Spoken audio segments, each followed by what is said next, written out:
Good morning. Thank you for joining the June 21st, 2018 VOLTHA call. We have a few discussion topics today. And first off, let me remind everyone we do record the session so we can post them later to the VOLTHA playlist on YouTube. So keep that in mind during the discussions and during the presentation. And then the first item we have today is a continuation of the discussion we've had for a couple of meetings related to changes in the core for 2.0 and beyond. And then we're planning to take the first 30 minutes of today's call for that. So we'll be going over the discussion to try to come to a conclusion here related to the proposed migration of the core to Golang, and then the timing of when that would happen, if it's in 2.0 now or if it's a later phase. And then also, hopefully we'll cover this in the same time frame here, a discussion on where those core code changes should go in for 2.0. We've had some dialogue on other meetings, but no firm decision yet. So I think we need to make that so that the work can go forward. And then there's a presentation that Ken had submitted over VOLTHA Discuss on the interface definition between the core and the adapters. So those are the first topics for today, and then we will go into sprint updates for Sprint 3. So we have about a week and a half remaining on Sprint 3. Then we'll go over some new and recent JIRAs, provided there's time, and then a few select backlog issues. Mainly what I wanted to look at here today is one that I think needs to be assigned to someone else for some verification or some reproducibility testing on an issue.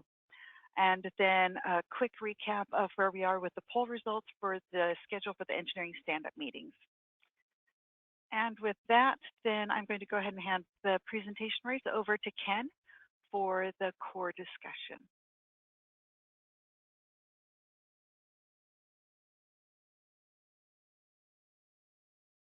Okay, Ken, you should have presentation rights now. Yes, let me choose the right win. Okay. Can you see my screen? Yes. Okay. So last Tuesday, we talked about the changes that we're going to do in the core, and we end up the discussion saying like with the level of changes that we are doing now, all the changes are being done in Twisted Python, knowing that we're going to go post 2.0 into Golang, and the question is, why don't we move into Golang right now?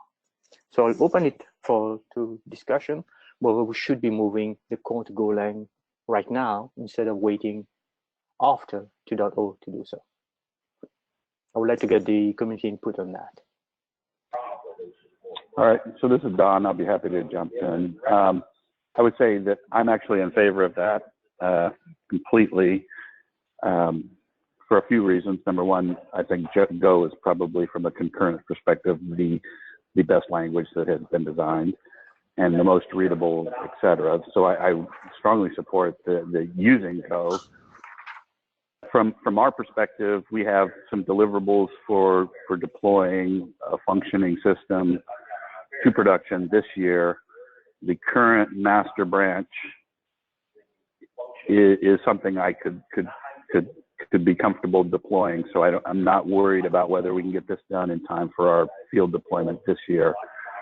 And to your point yesterday, the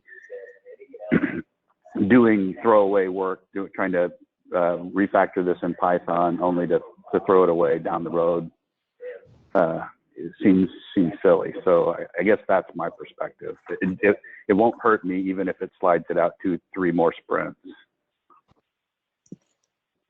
Okay, thanks. Anybody else want to chime in? Ken, this is Shad. Jono, Saurav, and myself had a very brief discussion, and I think we're in sort of came to the same conclusion as what Don just said, that we are all in agreement that this is a good thing, and the delay really doesn't affect us. If we just have some demos with another partner, and if we can do that off of master or some other branch, we are fine.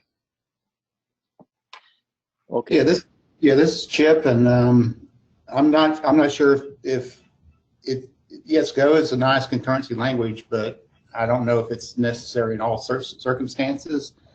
But at least with OpenOMCI, we're about halfway through, and we're going to barely even make it if we don't change directions to have something minimally viable by September. So if we switch to Go, I guess I'll probably push OpenOMCI out until probably next spring. Yeah, well, so I don't think it does, right? Because your stuff is going to be pulled out into the OpenOLT and or AdTran or whoever's adapter code, which is being extracted either way. Right, so that you're going to, does that make sense? We're not saying you have to convert to Go. We're saying that the core itself, it has to be rewritten anyway. Yeah, but I was under the opinion that we wanted, there was also a proposal to go ahead and switch adapters out to Go to help the interface libraries not having to duplicate that. No, I don't think. No, I don't think that was the proposal. Was that there are some libraries that are going to be written in Go for the core that could potentially be reused by adapters, and adapters could leverage that if they were written in Go. But adapters can continue to be written in Python without any issues. Problem. That's part of the problem. Are these adapters also going to be written in Twisted? Because all of OpenMCI is written in Twisted, so that will add some time. Right. The interaction between the core and the adapters should strictly be gRPC, right? That's right. So whatever, that doesn't preclude any language that can handle protobufs, which Python obviously can. Yeah, exactly. At this time the interaction is over Kafka, so it can be anything. Yeah, so I was thinking that there was something about the configuration interface for the key value store. Because won't the adapters also have to be key value store? Yeah, they can use a shim layer that already exists in that exists in Python, right, Ken? There's a shim layer in Python today. Yeah, there's a shim layer that needs to be reworked a little bit to make it like more efficient. It's not very efficient at this time. It needs to be reworked, but it's not a lot of code to change for that. Okay, thank you. One thing, Ken, when you say work a little bit, if we just say using a terminology of the story point, how many points you think it will be? I think I'm observing some of the discussion past.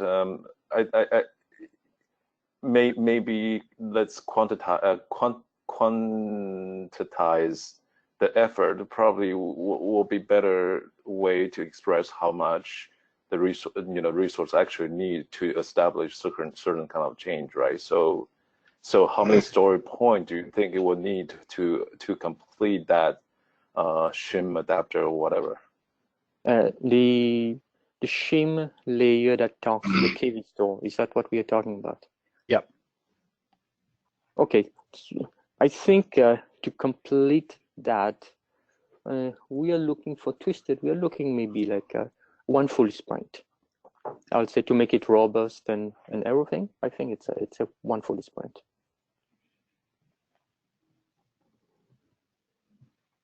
Okay, I think that can give people a better picture. And Ken, a question from me. So is that an additional sprint to the estimate of 3 more to convert to Golang? No, the estimate for Golang is separate. This is a different work item, and that can be taken over by the community, by anybody that have the time for that. Can be done in parallel. Nobody has time for anything, though. That's the problem. Yeah. I mean, who's going to do that work? But if we have time for that, we'll do it. It's because we know the code pretty well, so we can do it. Chip, do you have any concerns about the inter-container Kafka messaging proxy and how long that'll take? Extra code? Well, the Kafka stuff should probably be the simpler of the pieces. Yeah. Okay. Yeah. But it's still new. I just remember that Ian was talking that there was benefits in Go on how to do like the transactional or the KV store portion that was difficult in twisted. But I think Python's pretty straightforward, would be my guess. Yeah. And does shim exist today and work today? You're just looking to improve it? For the KV store? Yeah. Yeah, it works today, but I don't like the way it is at this time. At this time, it's either or. It doesn't really act like a pure shim layer, so it's more like a redirect to either etcd or console. I want to change it to be pure shim layer. Like we did that. I did that in Go as a pure shim layer, and that works well. So I want to make sure that in Twisted Python, it's act also as a pure shim layer. Okay, but the point being that there's nothing stopping the adapter developers from using it as is today, and the API, when you change it, is that going to change? And I suspect there will be some change in that API. I mean, I guess I'm really questioning if it's critical for any work on the shim to be done in this release. I understand you want to do it, and there's some improvements, but functionally it works. So people could use it as is today, and even if no work was done on it, we'd still be okay. I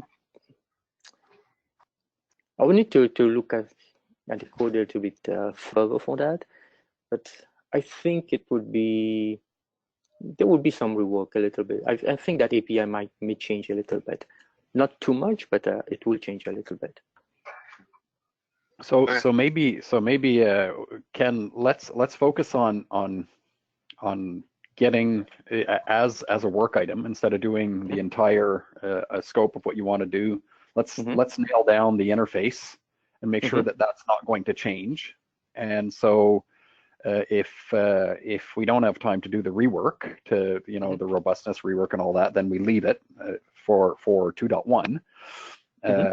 And at least we have the interface nailed down, so it's not going to change, right? And people can confidently code against it, knowing that if the back end of it changes, they're not going to be impacted.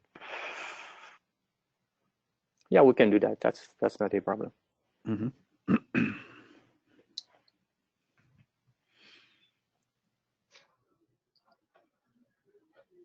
So I asked a question on the message: is how easy for someone would it be a learning curve? So Don Newton came back. For the Kafka messaging?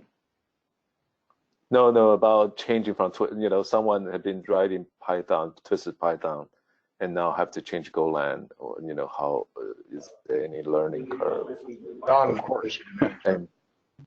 There's a learning curve, but the language is a lot better, including strong typing and other things that make it harder to screw things up, if you want to use that term.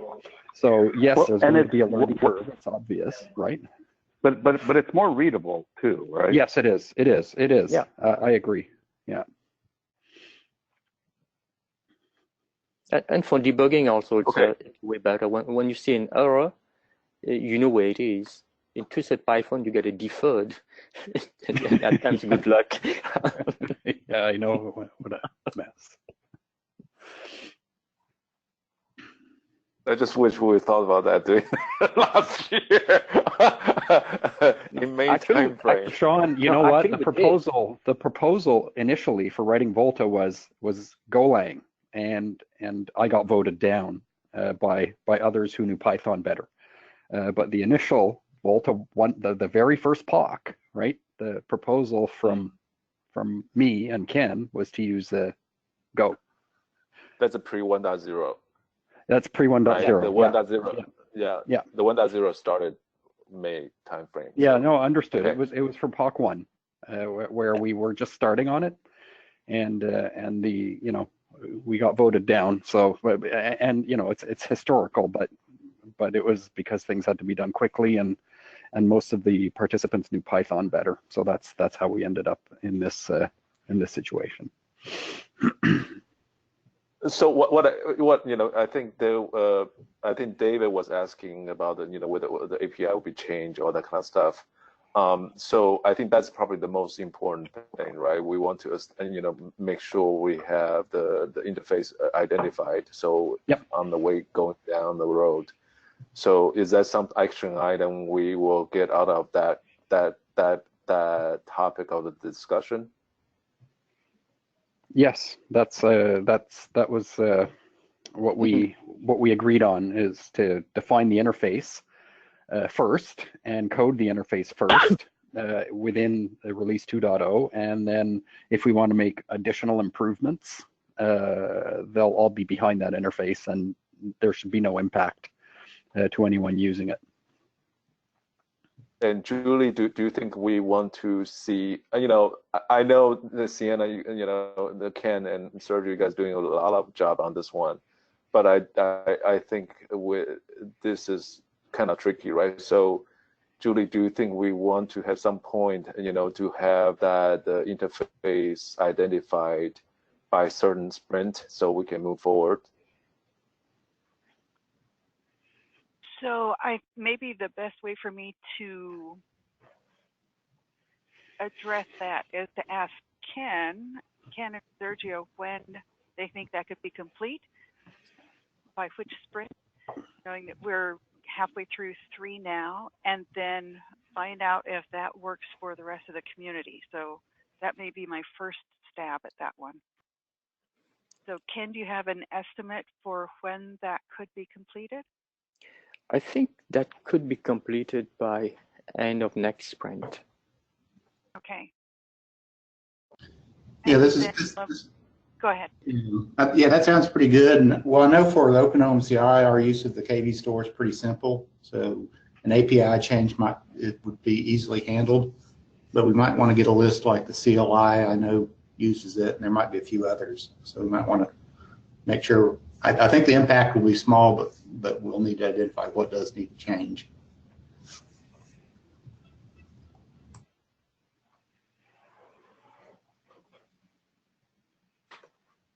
Any other comments?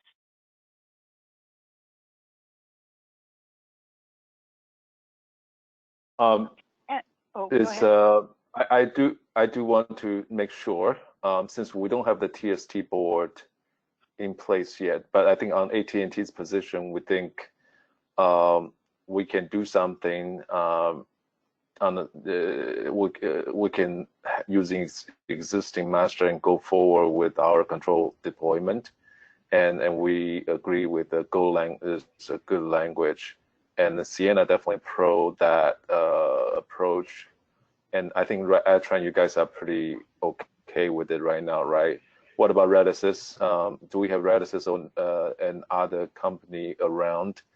I do want anybody to speak up if there's any doubt or something. So I think we need to get this is such a serious issue. We need to get the consensus about moving forward with this. So ONF is also okay, right? Redis doesn't have any objection to that. Yeah, just to be clear, Sean, I think we're okay. It's just the concern of the delay. That's the only thing we wanted to bring up. If everyone's okay with the fact that it's going to delay the timeline a little bit, then it's fine. That makes sense. And for that, I will continue to find help for Chip to do the OMCI work. So Matt's full time on that right now. What is that? Max is on that. Matt, yeah, he finished up his last issue yesterday, so he's in contact with Chip. I think we've got that fairly well covered now. And I see Deutsche Telekom, Björn, you're on the call. Are you comfortable with the approach? I know you guys have a trial in place, but you're not taking 2.0 for the trial. You're taking 1.4, right? So exactly. That's what we have planned. And yeah, I'm not able to assess if Golang or just Python has more performance or whatever. So I rely on the expert on that. So we have no strong opinion on that. Maybe we have preferences, but no strong opinion. Okay. And then do we have Turk Telecom on the call?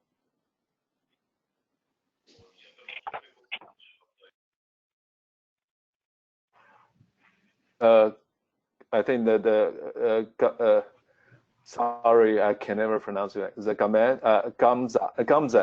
Gamza, do you guys have any issue about this? No, we don't. Okay, great. And then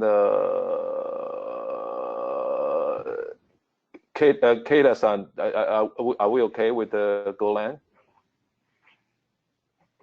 Oh, yes, okay. Okay. If anybody I missed, sorry for my ignorance here. So anybody want to speak up and have anything concern or anything? Last chance. Julie, is that the last chance? Yes, today is the last chance because we need to move forward with a decision. Sold. Okay. No, I think this is community work, and again, you know, the scalability and the multi-thread. I think that's definitely something we definitely look into. And Björn, I think the AT&T Foundry has the very short briefing write-up regarding to the benefit of those. I'll maybe ask Don to share with you guys on that one. Well, or whoever want to take a look at those. Yeah, would be great. Appreciate that. Okay. Can I, Julie, back to you. Can I just ask one quick question? The Kafka bus you have here in orange, I guess, the one Yes. on the right hand side, Mm-hmm. is that intended to be the same Kafka bus that ONOS, everybody's metrics and alarms would be flowing through and then being, you know, pulled up through NEM? Is that the same one? No, that's not the same one. The one on the right side, you see the Kafka cluster bus, the vertical one, in orange.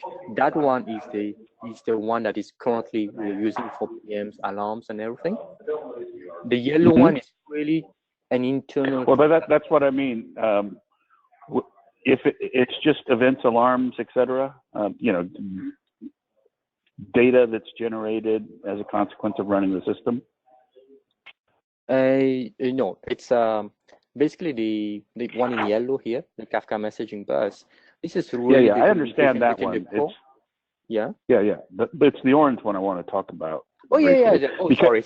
Yeah, the orange one is all the PMs, alarms, and everything. Yes. Right, but so we're looking at alarms holistically for a CO deployment, right? Because if you're running Trellis, if you're running ONOS, if you're running VOLTHA, if you're running, I mean, you got servers, switches, everybody, there needs to be a method, and we're planning on using Kafka to get that up into your network management system. Would it not make sense for there just to be one cluster of those that VOLTHA would use? So it wouldn't be part of VOLTHA, it would be something VOLTHA was a client of? Does that make sense? And we can talk about this in depth. Okay. Yeah, absolutely. It can be Kafka other services. That's not the problem. Okay. So that okay. All right. So that was what I was trying to get to, and I just didn't have the time to really phrase it out yesterday. Cool. All right. So that's what we looked at as shared infrastructure for that particular bus. Since we're talking about Kafka bus, maybe a very quick point I'm going to share is I'm at the ONAP meeting this week, and there is something about the real-time performance collection. I think, and also there's another one proposal is about the bulk PM collection, like every 5 and 15 minutes. I think the input of those, probably the SIBA project can take a good look about it. But I think they are using the protobuf as a language I think for the PM data, to create a header or something like that for the PM data to go from the PNF to the through the VES collector, and then go into the DCAE in the ONAP. So I think that's a very interesting proposal there. So I will send out the link if people are interested. I think probably mostly for people who are working on the NEM and the SIBA project.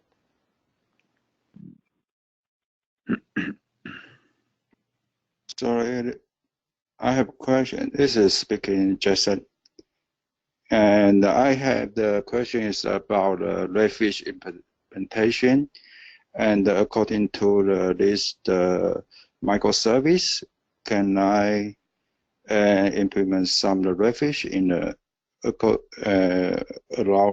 allowing the list diagram, something like that?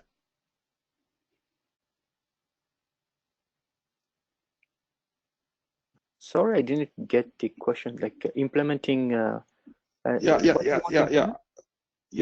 About Redfish implementations. Oh, reference implementation. Redfish. The Redfish for the device management of the edge core device. Yes. My question is how to migrate migrate the Redfish the functionality to the microservice. Maybe use the Python something else C code. So can I use some library to gather some data from the KB store? I mean the Redfish implementations. Hi, Jason. Quick question: the Redfish implementation, does it currently reside in the ASF Volt 16 adapter? Am I right in assuming that?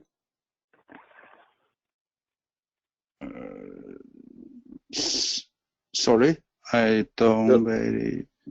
You're talking about the Redfish Redfish client that sits in VOLTHA. Yes. that talks to the edge core OLT. Yes. Yes. So this client side of the Redfish is where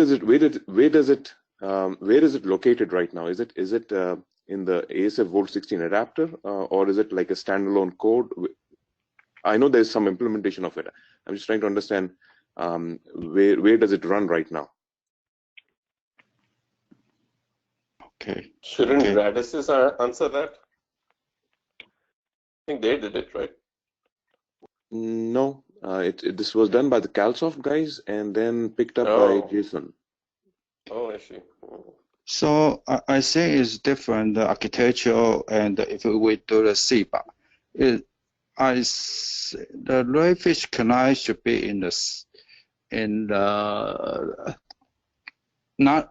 not in the VOLTHA code, right? No, it's not. It's in the adapter. I'm sure it's in the ASF Volt 16 adapter, actually. So yeah, so I think it should. Sean, didn't you get the CalSoft guys to do it? Don't you know?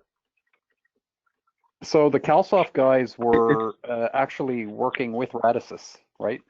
We hired them, Sienna hired them, and basically handed over the management of what they were doing to the Radisys team that was implementing the adapter.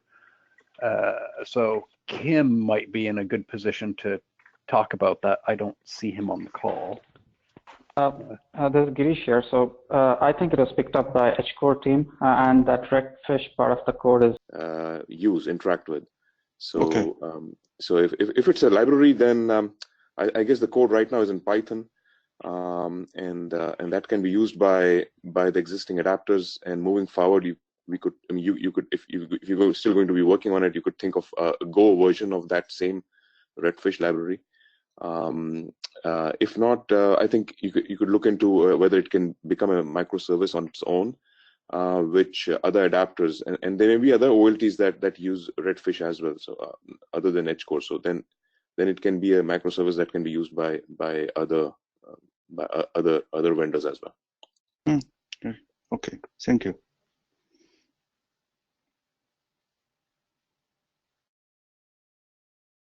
And Shad, I mean, Saurav, potentially the Redfish will be, I think there was an interface for NEM to go, for the device management, right? So yeah, so if it's an independent, if the Redfish land is an independent microservice, you can imagine that microservice is part of NEM,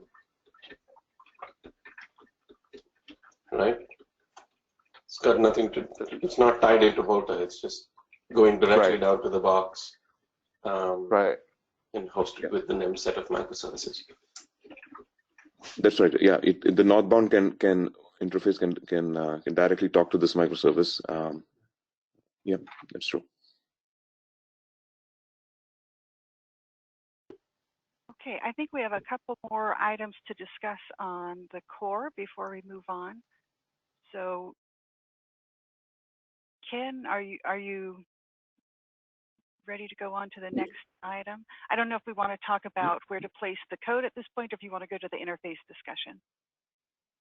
I think we can quickly talk about where to put the code in, because the structure of the VOLTHA 2.0 project structure will be changed. So should we just create a separate branch and then just put those changes there? So I'm sorry, I joined a little late, but did you decide already whether it's going to remain Golang, change to Golang or remain Python? Yeah, that was decided already. It's Golang. And it's a Golang, okay.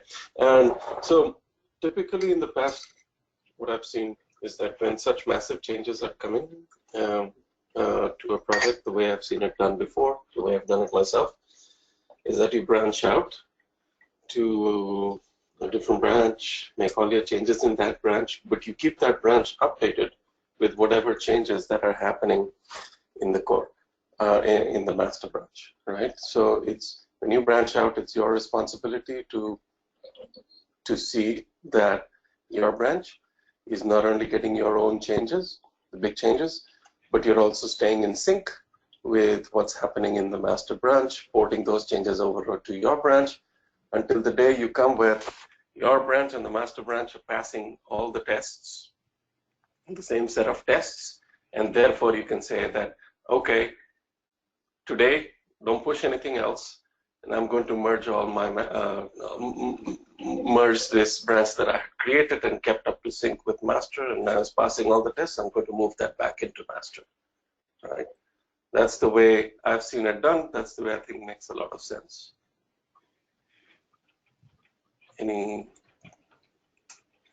Anybody else has another approach or any questions on what I just said?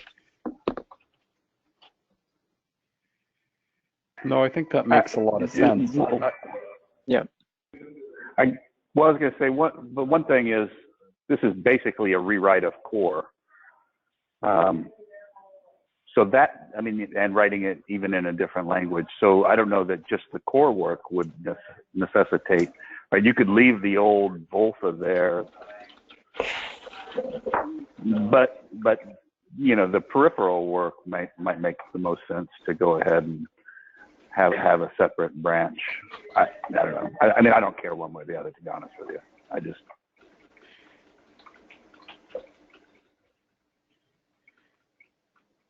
Does that make sense, right? Because we're not, the work isn't going to be to gut the Python version of VOLTHA core. It will be just to recreate a whole new one. Yeah, but there will be changes that will happen over the next couple of months in the core, right? Done by others in the community, right? So, but not, you mean not in the 1.4 branch? No, 1.4 is going to be released like tomorrow, so that's not what I meant. What other changes in the core do you see happening by other community members over the next sprints? The flow handling, right? The flow handling passes through the core. The flow handling, to me, in my opinion, leaves much to be desired, right? I mean, sending all flows down to the adapter for change to any one flow, that is unacceptable, right? That is just awful. So again, I would argue, why do that in Python if we're rewriting the core? Yeah, I'd say do it in the Go version, in the Go branch rather than the Python branch. But to tell you the truth, I think Ken's already put a fix in for that. Exactly. Yeah, so it's already there. It's already there. Okay. That was only one of the examples that I was going to come up with in a week or two of all the things that we think are problems with the way flows are handled in the core. The other thing is meters are coming, right? We know that technology profiles requires a change to the use of OpenFlow meters. So that functionality is coming in. But so, okay. Can we push off that functionality in the core? It seems anything we do in the core in Python is throwaway work. Yep. So is it really worth it to do it, or can it wait? I don't know. How long do you want us to wait? If you are going to say four sprints, I'm going to say no. I don't think we should be waiting 4 sprints to make no changes to the core. I would disagree, right? So you're saying that you would do the Golang stuff in the core right now, and so for a while the core is going to be functional or not functional? The core is functional. I mean, you can use the existing Python core. What I'm suggesting is making changes, potentially deep changes to the core in Python, is throwaway work at this point. Yep. And those are the ones I would do. Any maintenance, any bug fixes, things like that to make sure the core runs, absolutely do that in the Python stuff, right? It needs to remain functional. But any new feature sets should be done in the core, the Go core, and not in the Python core, is what I'm suggesting. So the master branch is going to have 2 parallel cores. Is that what the idea was? Sure, why not? No, I was still going to branch it out. We basically we create a branch for the Go core, whatever you want to call it, the non-Python core, and we put the existing master branch in terms of the core in maintenance mode, i.e., if there's a bug fix, absolutely. But any new features go in the Go branch. Yeah. Yeah. So you were saying that the responsibility of maintaining your branch is now everybody else's. No. In some ways, right? The Go. I don't understand that. No. So Saurav, let me. Everybody will continue to maintain the Python branch, and we will continue to maintain the Python branch in terms of bug fixes. What I'm suggesting is new features will only be implemented in the new core. Yeah. Yeah. But that means everybody else coming up to sync with the new core, right? Eventually, that's going to happen anyway. Yeah, but how many people are working on? Yeah, but how many people are working on the core today? If you go look at just the VOLTHA core and the number of people actually committing against the core, it's okay. Fair enough. Very minor, right? So if there are new features, I think what David is saying, it makes a lot of sense that the new features be incorporated in the new core, and so as the rewrites happening, those new features will be incorporated in. There need to be JIRAs, of course, right? No, but we would want to use the new core at the same time as we put in those new features, right? So are you telling me that the new core is going to be functional at the same time? Because if I dump meters, I want to try meters, right now, okay? I don't want to wait for 4 more weeks to try meters. At least with the old core, if I add meters, I'll know they work because the rest of the things in the code work, right? If I have to do a demo tomorrow. So my comment to that is, it's up to you. If you want to waste time and resource putting code into an old core that's on the road to becoming a dodo bird, then by all means go ahead and Sergio, do it. you're not answering my question, right? If I want meters and I do meters and I do it in the new core, is it going to be functional tomorrow? There's going to right? there's going to be there's going to be a period of time where the core is non-functional because it's being rewritten. Well, that's exactly the point that I was trying to make. That when you branch out, it is your responsibility to keep the branch up to sync with what's happening in the master branch, because other people are using the master branch. Right? I understand your point, right? That you want to go and write code that'll be thrown away in the existing core. So I mean, if you choose to do that, then by all means, go ahead. No, you're putting it wrong, Sergio. You're not listening to what I'm saying. That if I'm saying the proposal I made is that the current core works, and if I put in a feature in the current core, it continues to work.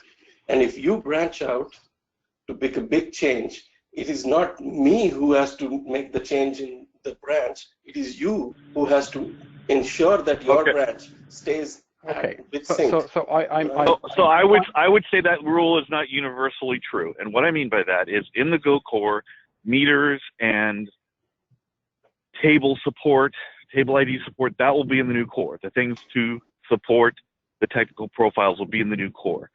I would not commit to every change, every new feature that someone adds to the Python core.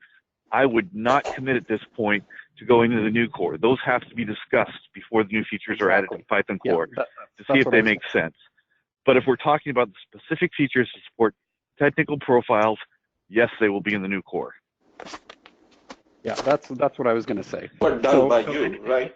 Anything that's currently on the roadmap, that's not a new invented feature that comes out of left field, I think needs to be in the new core.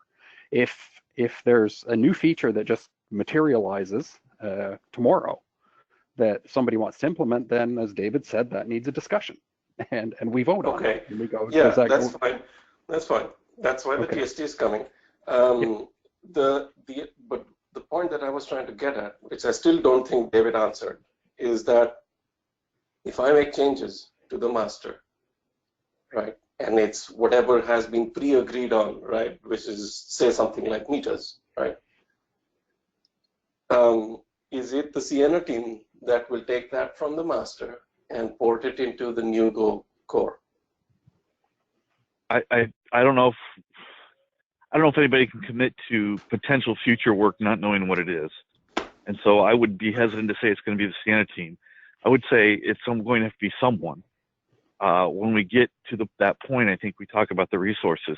I think at this point, and I'll let Ken answer because he's probably going to be doing the work, or someone around him, that Sienna's planning to do the work for, the meter, the technical profile work that needs to be done. And the one advantage of doing these new features in this new core is they become part of the design from the start. And so when the new core is written and thought about and designed, we take those into account right away, where we're kind of backfitting those features into the existing core.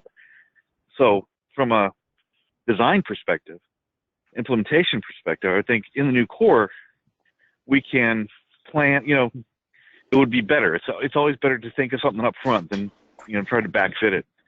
So I'd hope those features can get put in fairly well.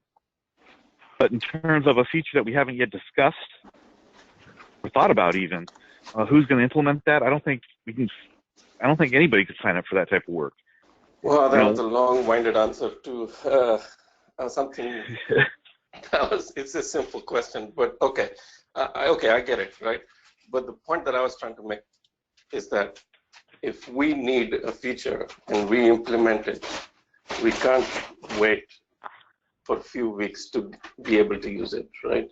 So we'll go back to what we said. If it's on the roadmap,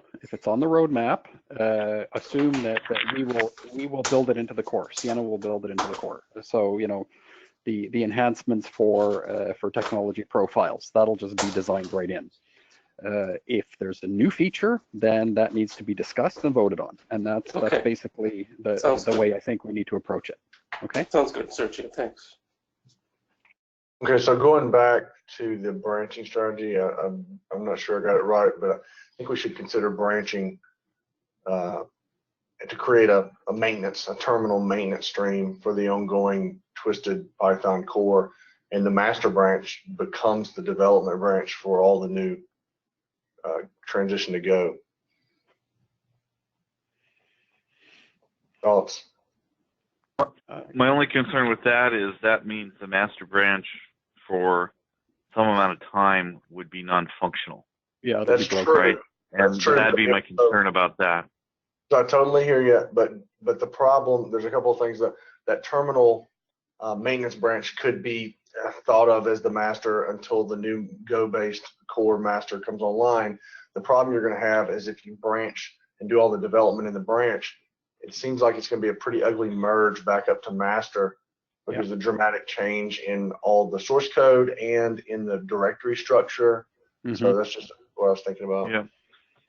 I think it's pretty tough anyway, but having the Go changes in its branch and master as is probably the most stable, because what we'll have to do is coordinate reviews at that one point when we do merge up, and at that point the master could be branched to a twisted maintenance. I think that might be the best. So it's basically go with Sienna's suggestion. So I think that works out better.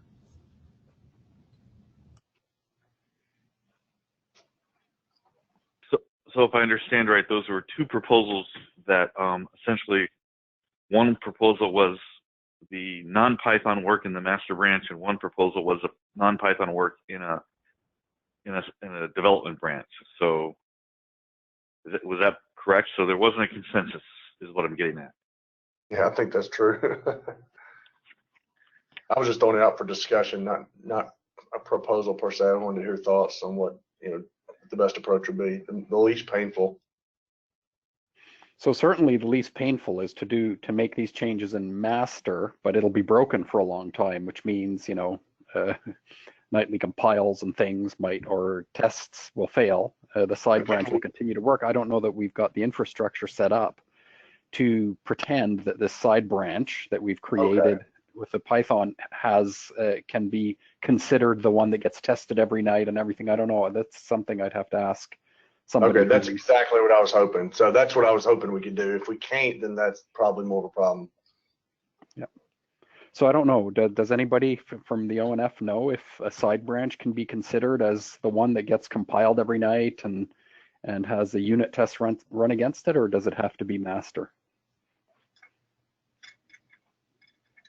I don't see an issue with it, actually. I don't know if you have it that way right now. I don't see why it can't be. But I'll have to check. Okay, because if we can do that, then it makes more sense to make all the radical changes in the master branch, because it will be an ugly merge if we do it the other way, because the directory structure will have changed, and trying to merge files becomes very difficult once you've done that. Anyway, if we can get an answer to that, that would help make the decision, right? Whether we stay on master or whether we do the disruptive work in a side branch. I'm still not understanding why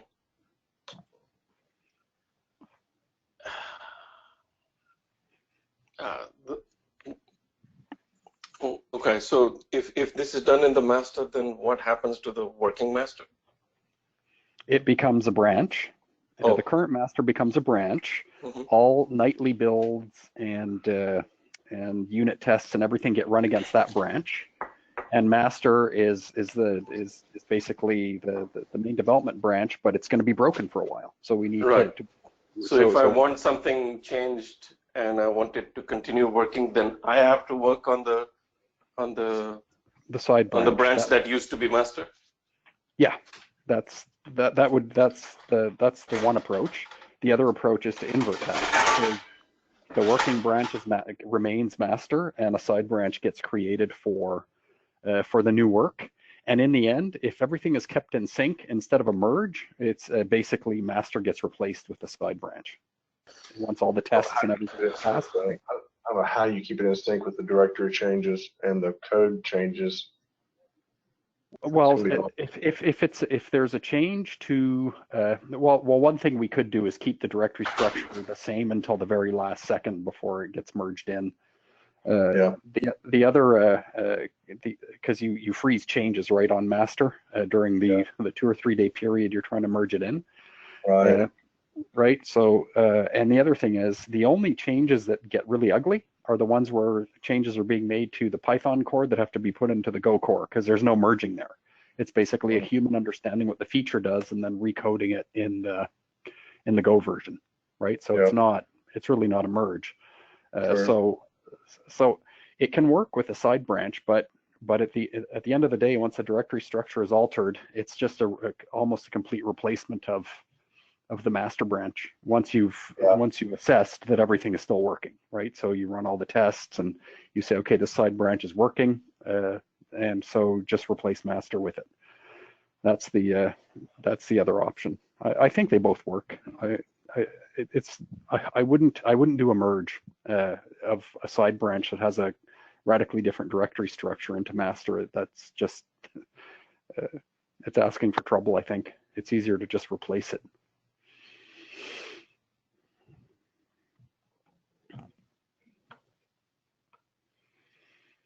So very interesting.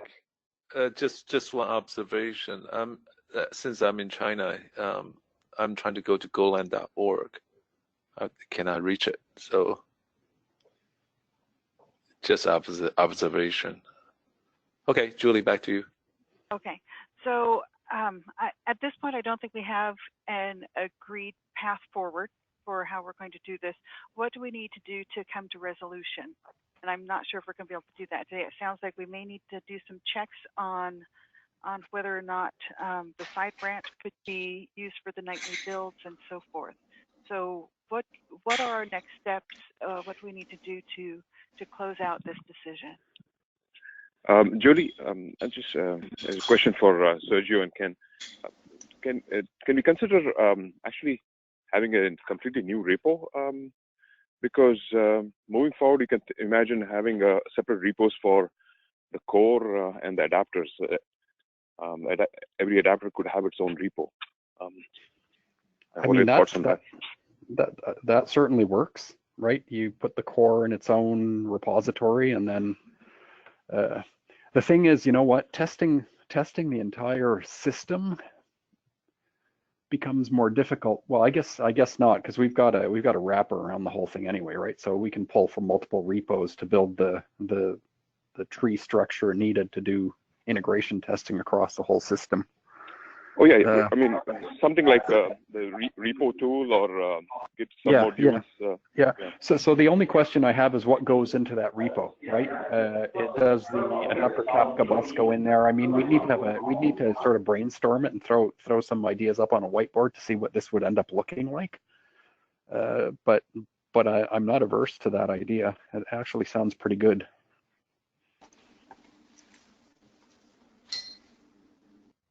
Ken? I agree with that. Just like many of the common features that is being shared by repos, by different ones, like the adapters and the core, we just need to make sure that maybe there will be a separate repo for what is common, or how we deal with that. Yeah, that could go as a separate repo which creates libraries. I mean, you're talking about libraries mostly. Yeah, that's correct. So yeah.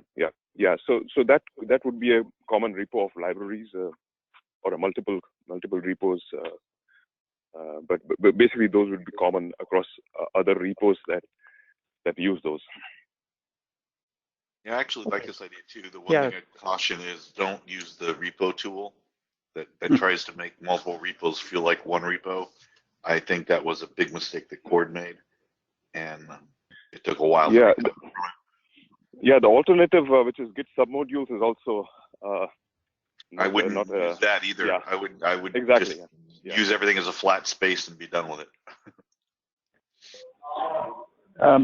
So Ken, when you guys put together your working groups, can you include Nick Alpacure? He's wrapping up his OLT work this week, so I was planning on putting him also on the core. Okay, we'll include him. I'm sorry, I didn't catch what you said. We said Yeah, sure. Yeah, sure, we'll include him. Okay.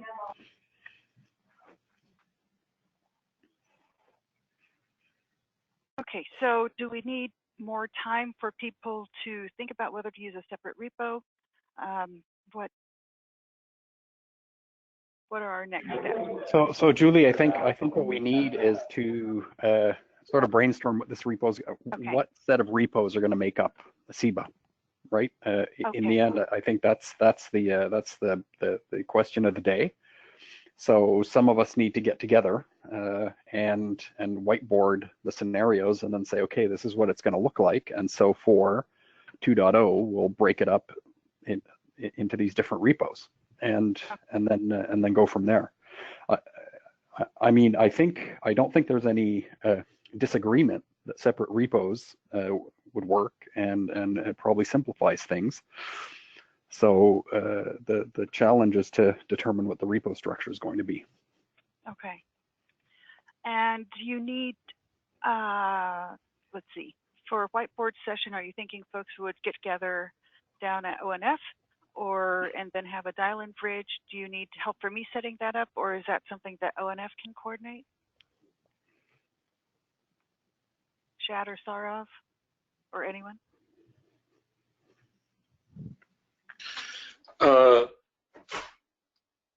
Yeah, it's just that it's some vacation, summer schedules and all that. Yeah. Okay. I'm not sure. There's going to the next 2-3 weeks are very busy actually. So, but if you can help coordinate, that would be useful. Okay, and I will be out next week, so I won't be much help next week. Yeah, me too, actually. So, okay. And then the week after that is the 4th of July, and then the week after that is ONF board meeting. So it's like, Okay. Anyway. But Julie, Julie, I can maybe Tuesday. That I think if Shad and Dave and we can meet over there, and then we also open out the bridge either next Tuesday or Wednesday.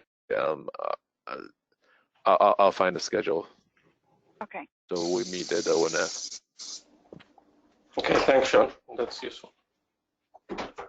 No, not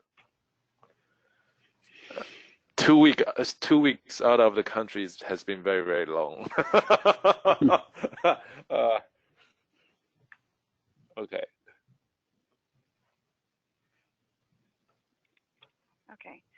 And so Ken, so we're at an hour, so I knew it was risky doing this first, but I think we needed to have these discussions. So how about, can you take maybe 5 minutes for just a quick discussion to set up next steps for the document sent out on the interface? And then maybe we can continue discussion either in a separate meeting or on VOLTHA Discuss. Yeah, sure. But I sent this. This is really the adapter interface, the interface between the core and adapters. So this document has it's pretty self-explanatory. So currently we have a bunch of APIs that we're using from the core to talk into the adapters, and the adapters to talk into the core. But today they're all in the same memory space, so that works well. So now we're going to do all this over Kafka. So we need to make sure that this interface is very clean. So I sent out this document. So what I would say, like, we won't be able to review this document. Won't have enough time for that. But what I suggest is for whoever's interested to look at this document, especially on the APIs that are removed or modified. both ways, from the core into the adapters and from the adapters into the core, and see whether you agree with them or you have any concern, and we can have a further discussion. So basically the two areas that has the most modifications are about the logical devices. Pretty much we're trying to keep it most of it, the logic on the life cycle of a logical device within the core. And also the other change that's there is, there was before in the core, there was an event bus where all the adapters were communicating over to. So we remove all those APIs because all those communication needs to happen over the Kafka bus that we have created. So those are the main changes that I will let everybody to take a look at it, and then we can have further discussion. Hello. Hello. Testing audio. Okay.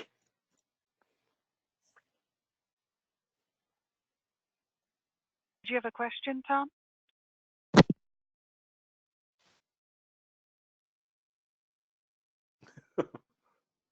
Okay, I guess not. So sorry about that, Ken. No, that's it. That's all I have to say at this time regarding this, because we won't have enough. 5 minutes, we won't have enough time to go over the entire document. And then, so I think if we need to, we can set up a follow-up meeting. I don't know if we want to do that next week. So Eric Bainbridge is going to be hosting the Tuesday, Thursday meetings in my absence. So if we need to put this on the agenda for some time next week, probably it would be next Thursday. I'd ask you to coordinate with him, and Sean, maybe you could help with that as well. Yeah, I won't be available. You think that would be beneficial? Oh, okay. No, then no, never mind. I won't be here. Never mind. So, okay. But Stefan will be the one primed on this while I'm away.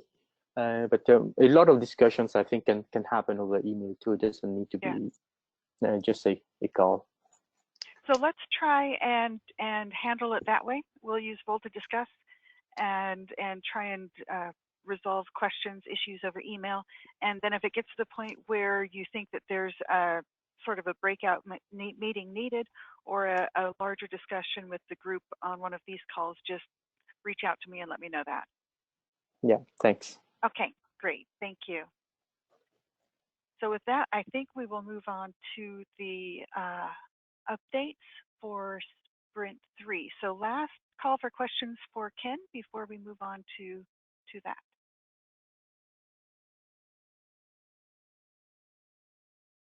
Okay, let me get presentation rights back here.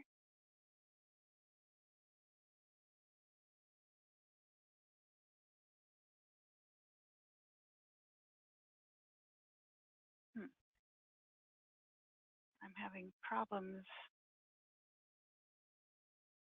Let me try this again.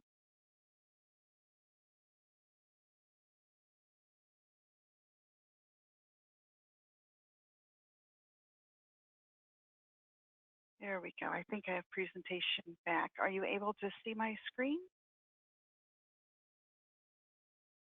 Yes. Yes. Great. Okay, thank you. Let me just quickly, before we go on, I tried to capture a couple quick notes while we were going on, so I'll clean this up later. But I think the resolution we have today is, we had a fair bit of discussion, but then at the end, there were no objections to moving the core to Golang in 2.0.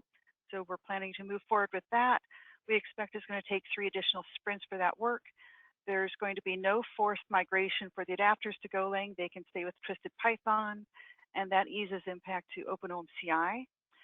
We do have additional shim layer and API updates that are expected. That probably will take about 1 full sprint. And then Sienna is going to target completion of those updates by the end of sprint 4. So those are kind of the notes I have captured for the Golang portion. Anything I need to add or change there? Okay, and then for the discussion about where the core changes would go, then the proposal on the table at this point, I think, is to use a separate repo. And then Sean Ying is going to help coordinate a whiteboard session at ONF next week, likely on Tuesday, but TBD, since he'll just be getting back into the country. Okay, and then the discussion, we'll just continue discussion on email for the interface document that Ken had sent out previously. Okay, that I think we'll go over to Sprint 3 and get some updates quickly. Let me refresh my screen in case anything changed. And so for the, Ken, I'll go ahead and start with you. I need to move the screen so I can see the whole thing. Give me 1 second. Here we go. Okay, so on the work that you have in scope right now for the subtasks, are those on track for Sprint 3? They are on track, but like I said before, like the chances are they will move also to Sprint 4. Okay. Now there's a twist to it. Now that we're going to Golang. Yeah. So they integrate the Kafka library into the VOLTHA core. So we need to create a different library in Golang for the core. The current one that I built isn't twisted, so that will be integrated for the adapters. So there will be two different libraries pretty much. So we need to create GRs for those. Okay, we'll do that. All right. Then let me go ahead and go down to the in-progress items. We have 954. ONOS OLT app should have separate flags. And I did see, oops, where is it? There was some discussion on this the other day in Garrett. Let me see where we are at the moment. So it looks like this one is still under discussion. And I'm not sure, is Matt on the call? I'm not sure if he is. If not, Don, you may still be on.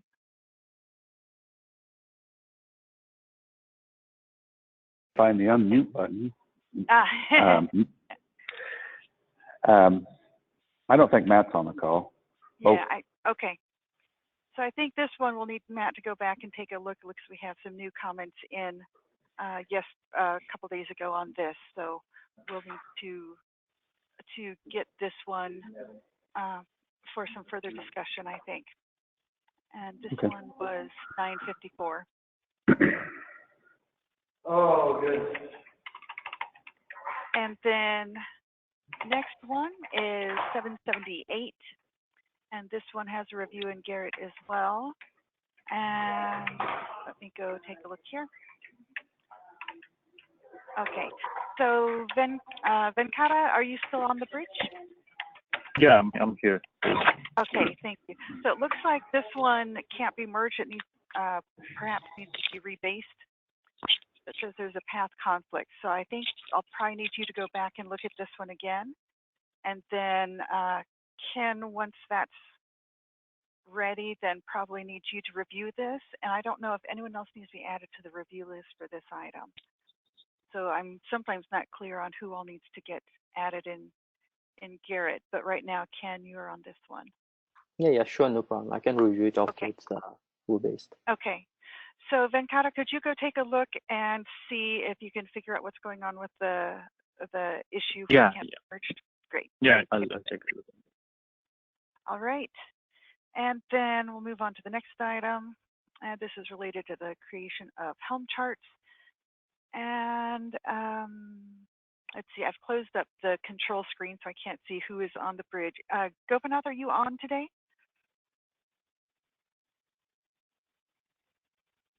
Okay, I am not hearing anything. So we were looking for the new patch that for this we thought would be maybe next week, but I don't think that has happened yet. So we'll probably need to ping Gopinath to see a status for this, to see if we're still on track for Sprint 3. Anyone else have info on this that can chime in on the discussion?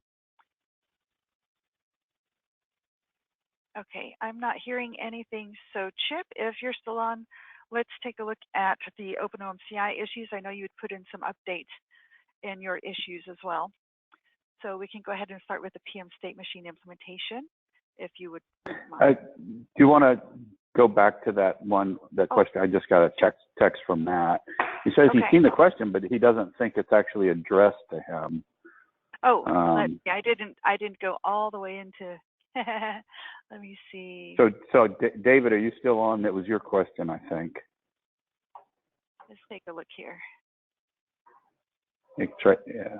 I probably didn't drill down far enough. Let me open up the comment.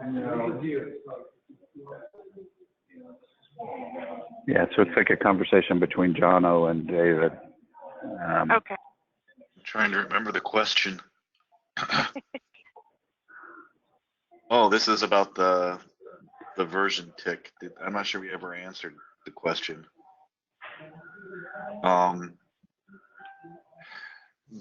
This is a change in essentially the API to this component.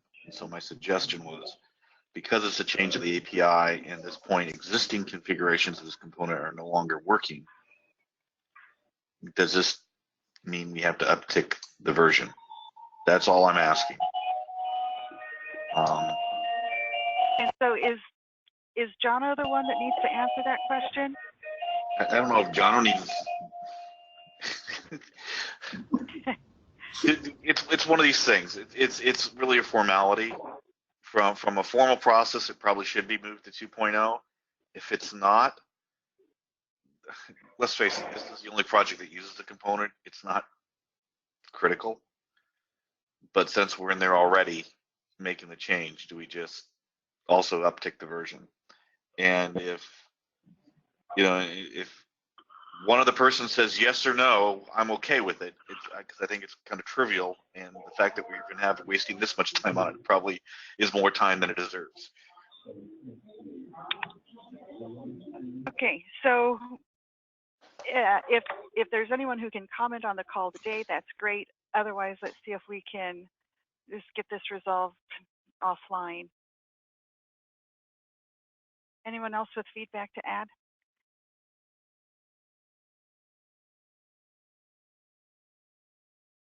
Okay, then David, I think we'll try and do this offline. All right. Within the comments, and Garrett, see if we can get that to move forward one way or another. Yep, or perfect. if we can do it on VOLTHA Discuss, let me know too. Okay. Okay, and then Chip, I'll jump back to you for OpenOMCI. Yeah, this issue's going along pretty good. I've got the state machine coded, but I need to test it, as well as the task to retrieve the PM over OMCI. But with the work I'm doing on the service profiles and MEs for the presentation tomorrow, I don't know if I'll be able to finish this before Friday. Okay. So it may go to the next sprint since I'm out for 2 weeks. That's what I was guessing for this one. Okay, so likely I'll probably have it done, but I probably won't have unit test coverage to a sufficient degree.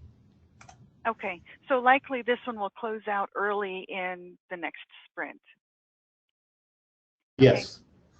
Okay. And in case others didn't pick up on that, we do have a meeting tomorrow where Chip's going to be talking about OpenOMCI and technology profiles.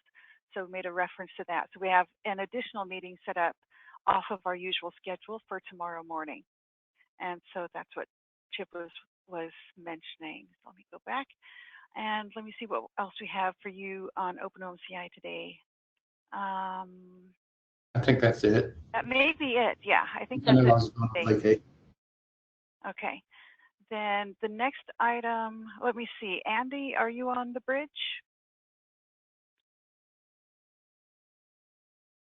Okay. I had some email discussion with Andy, and so he was going to get an updated status on this. So I believe this was under testing. This was the item for multiple pawn multicast support. So there was a patch submitted last year at one point, but it needs to be rebased before it can be merged in. And so we're looking for that item to be completed, and I'm not sure if this is still on track.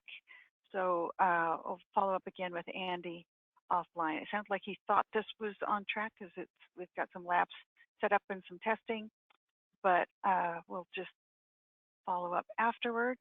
Then let's see here, 688. Okay, so this is one on the common libraries for VOLTHA microservices. And Ken or Richard, I don't know if either of you are on and want to discuss that at all with the group. Yeah, this one, it's a work that we started to do. So Rich started to do that work and to set Python in the core. So now that we're moving to Golang, so we'll need to rework that work into Golang. And so are we just going to repurpose this story then? Yeah, we'll have to, yes. Okay, so if you could do the updates necessary to get it in sync with the new direction, that would be great. Yep. Thank you. Okay, and then 705, this is the Broadcom ONU initial support of 1.3 OpenOMCI framework. And so Matt is working on that. And I had talked with him previously. I believe we're expecting this to complete in sprint 3, but we'll see how that goes. Don, I don't know if you have any further updates, or Chip, if you know anything more on this item, on status. No, I mean, Matt's going full force into it today, okay. Starting today. And late last week, we've got some new ONUs, and we've got some more on the way, which was actually the blocking factor, right? We just had nothing we could test with. But no, he's full-time on it now. Okay, thank you.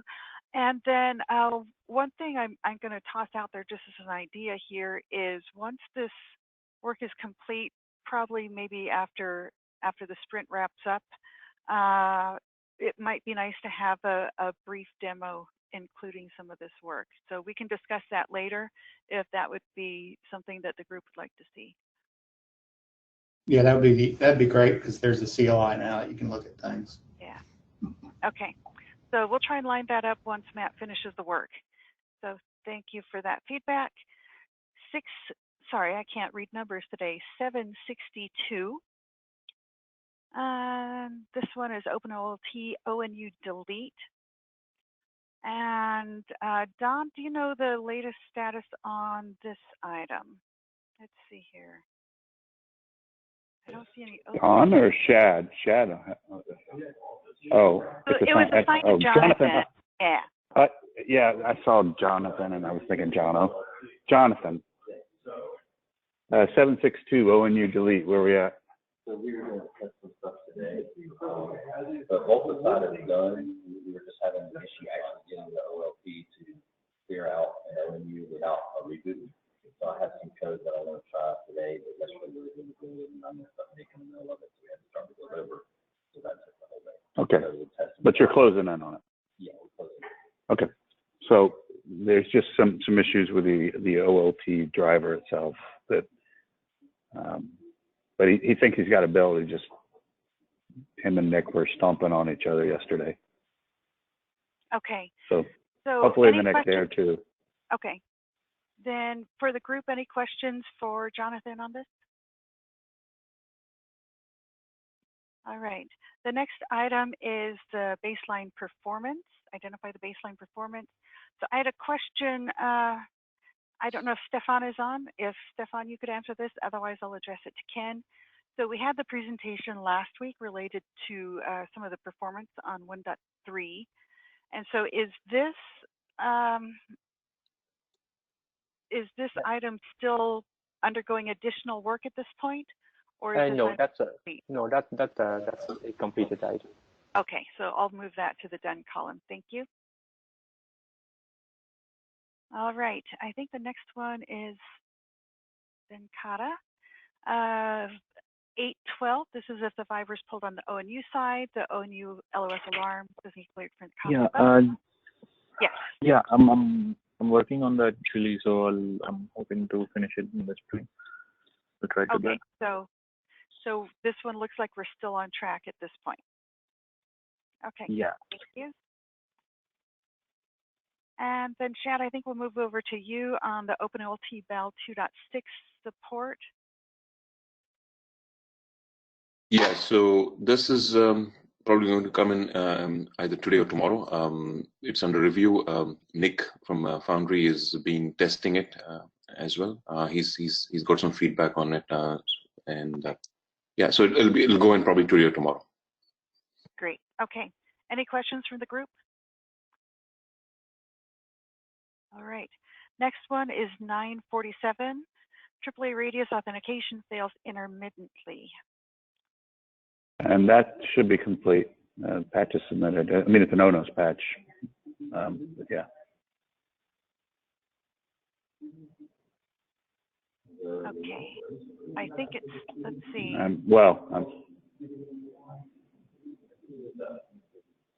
Okay, so I think Okay, the so latest it just patch needs was review. updated. Yeah, so this one needs review.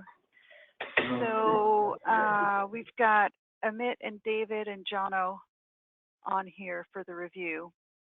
So if folks could take a look at that, and we'll see if we can get this one closed out quickly. Okay, thank you for that. Next one is one of the new items, I think, 1014.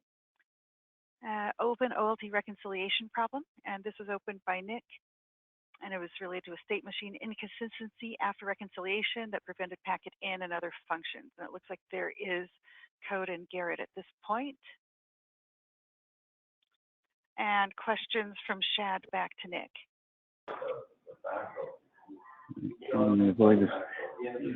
So, did you see that there's some questions from Shad on the issue?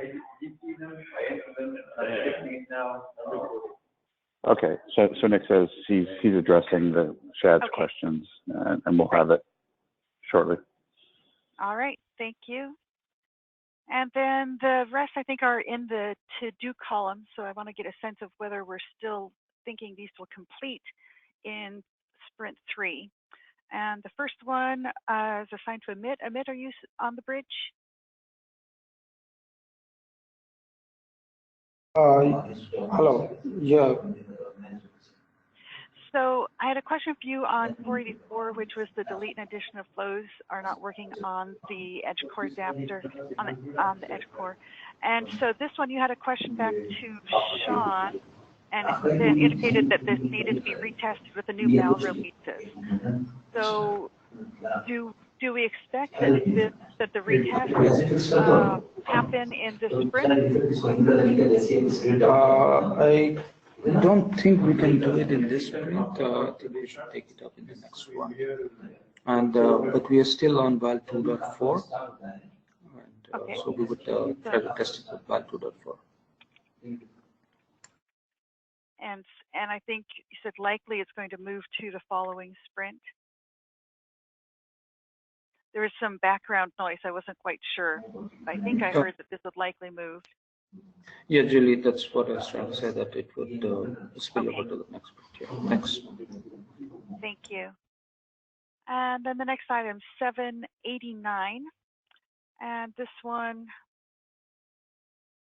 is assigned to Shad. And this is stopping the loop waiting for device during enable breaks VOLTHA. And then I think the last place we left this was that there should be two separate issues, one for the state machine and one for CLI. And Shad was going to discuss that with Jono. Do we have any update on where that discussion went, or is it still need to happen? No, nothing's happened on this, Julie. So I'll try to work on this maybe this week. Okay. Thank you. Okay, I've got about 6 minutes left, so we'll see how we do here. 483, clear alarm's not working on the edge core adapter and device. And then this one, Sean, so there was a comment or a response back from Raghu on this one, and it indicated that the old releases of Broadcom don't support the LOSI clear alarm. So this needed, again, to be tested with the latest release of Broadcom. And then if the issue exists with the latest release, then it needs to come to Broadcom for discussion to resolve it. So I think this one's on hold at this point as well. So Amit, I don't know if you have any comments you can provide for this item. Would that follow probably with testing in Sprint 4 as well? Is that your view at this point? Yeah, we will look into this and provide the updates. Okay, thank you. Okay. Next item, 733. And this one was for Jono. Update the OF agent to support pass-through and error consistency checking for meters and technology profile referenced via flow table ID. And I think this one, we moved it from Sprint 2 to Sprint 3. So I wanted to see if we thought this would end up completing in Sprint 3 or if this is going to carry over. Do we have a view on this item, Jono? Or is Jono on? This is Gamze from Netsia. Ah, hi. I think we will do it. And I think I am responsible for this item. Okay, so I should assign this one to you? Maybe, but I think we need to talk Jonah Hart. Okay. So I don't know when we start, so. Okay. Okay. So I won't make any updates to this now. It sounds like you need to have, if I heard you correctly, you need some discussion with Jono. Likely you will be picking up this work, but when it will start is still TBD. Yeah. Okay. That's correct. So I think this likely will move. My guess is it will likely move to Sprint 4, but if we get updates, just please provide them, and you can assign it to yourself in Jira after you have discussion with Jono if that's appropriate. Thank you. Okay, thank you. 956 traffic management support on the OpenOLT. And this one, Shad, is assigned to you. And this is again related to the technology profile work. Yes, so I've started. Yeah, I've started working on this. Yeah, it'll come in. I think in Sprint 3, I'll have the stuff in there. Okay, great. So did you say you've started working on this one? Yes. Should I move it to in progress then? Please, yeah. Thank you. Okay, thank you. Same for the next one. In fact, they've already done one submission, and then there was some pushback. So Shad had some concerns about something Nick did, and Nick is addressing those now. Okay. So that's actually close to closing as well. Great. Good.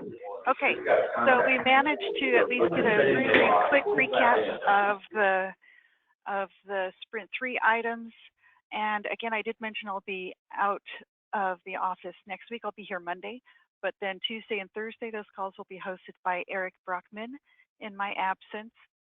And so I'll be talking with him on Monday to try and prep him for the meetings on Tuesday and Thursday with the group. So I think since we've got 2 minutes left, we're not going to have time to really go over any of the new issues. 748, let me just quickly go over there if I can. Let me try and get this way. So this is one item that I think had been assigned to Jono, but he'd indicated that he's not able to reproduce this because he's not using the Edge core. And so I think we're looking for a new assignee to look for reproducibility of this item. So I won't, since I'm out of time, basically I won't ask anyone to volunteer at the moment, but if you could review this after the call, and if this is something that you can take up to look at reproducibility, that would be greatly appreciated. Yeah, just to weigh in though, I think as far as we're concerned, we've abandoned that adapter, and we're doing all our work in OpenOLT for that hardware. And this one was done with OpenOLT, it looks like. So it's connecting the Edge core to the OpenOLT adapter. Oh. I think it is related to that test process. All right, so we may look at that. Yeah, so I hadn't been clear on that when I initially looked at it, but the latest update that Luca had did mention OpenOLT.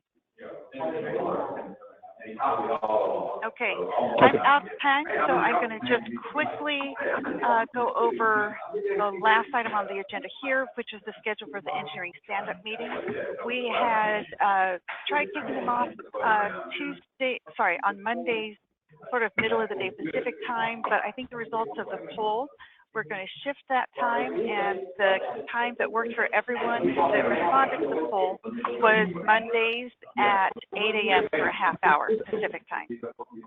And so we'll be trying to get that updated on the calendar, and that will be the proposed time slot going forward now, is Mondays 8 a.m. Pacific for the engineering stand-up. And then one more thing before I drop the call. So just a reminder, and I'm hopefully you can hear me over the background noise. So the Open OCI technology profile discussion is tomorrow morning Pacific time at 8 a.m.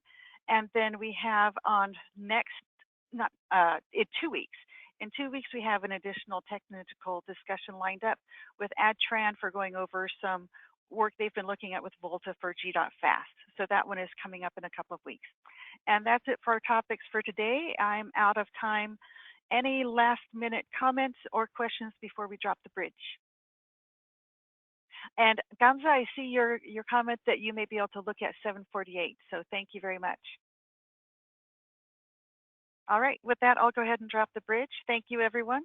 And I will talk to you soon. Thank you. Bye. Thanks. Bye-bye.